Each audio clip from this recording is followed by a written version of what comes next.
All right, so that is an overview of pay-per-click.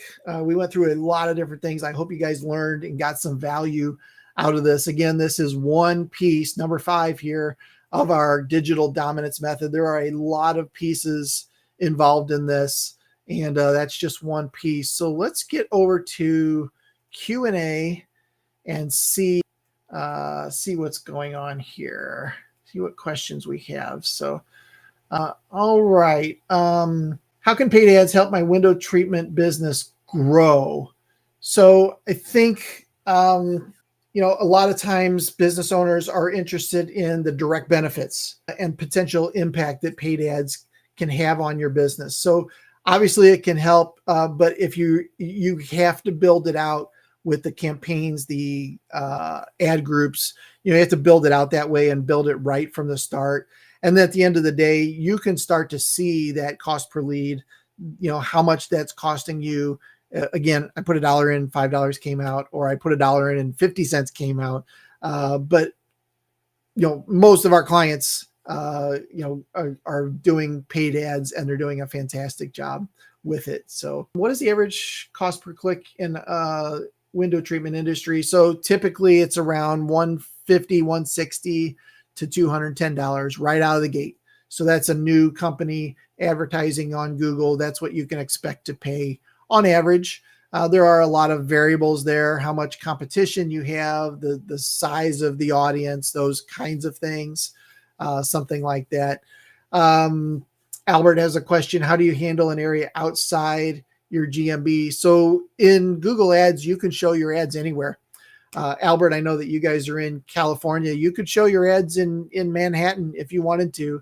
You just choose that area and show your ads. So obviously you wouldn't want to do that, but there is a way to set up the geographic area, not necessarily tied to your GMB profile. Let's see. Expected budget. Oh, that's a good one. For our clients, we recommend $1,000 minimum. In fact, we won't do ads for less than that. The biggest reason being Google needs to have enough meat on the bone to understand your audience. And if you're spending $300-400 a month on ads, first of all, that's probably 2 leads that you can get for that. And Google's not going to have enough information, data to optimize and make it better in the coming months, right? The obviously idea here is to drive that cost per lead down. We need to give them enough data, and in this case, budget, to make that happen a little bit. Tranquil says, what can you share again the average cost per lead? So right out of the gate, a new company that hasn't advertised in a while or at all should expect to pay around $160 to $210 per lead in the first month. So Google's going to put you into what they call a learning mode, and they're going to learn about your business. So you have to kind of get through that. In most cases, in month 1, and sometimes even 6 or 7 weeks into an ad campaign, your hope is to break even. Just get through that learning phase from Google so they can learn about your audience, your ads, gives you some time to really generate some good ads. But expect to pay that early on. Now, as months go on, that CPL gets cheaper. We've got clients that have been advertising with us for a year or 2 that might be spending $30 per lead. It seems that Will is out. Will is currently out. He might have lost internet connection. So we will try to field any more questions if you have any from the rest of the chat. So I think we have like a few more. So by the way, my name is I'm taking over. I'm the operations manager for Window Treatment Marketing Pros, and I will just answer the last few questions from people in chat. So I think we ended with the expected budget.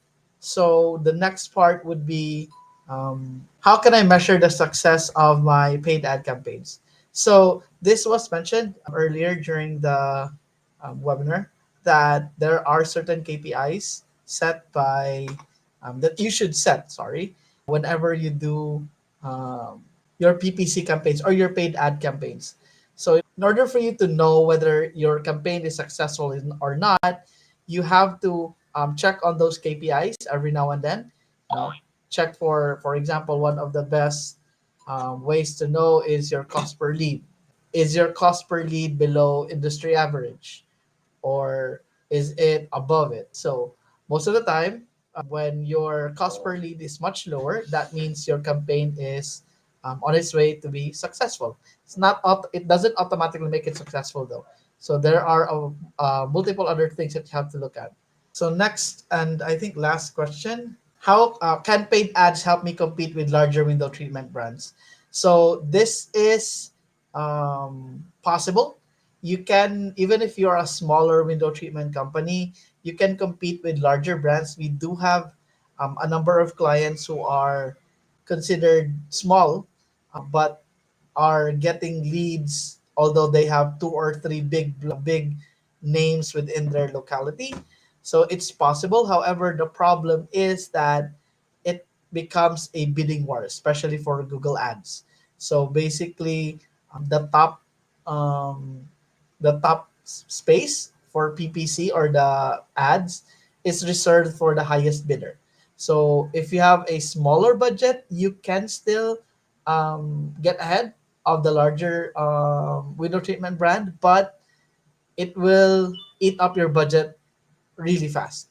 So we don't really recommend that, especially for clients who have very small budgets, like regular budgets like $1,000, 1,500.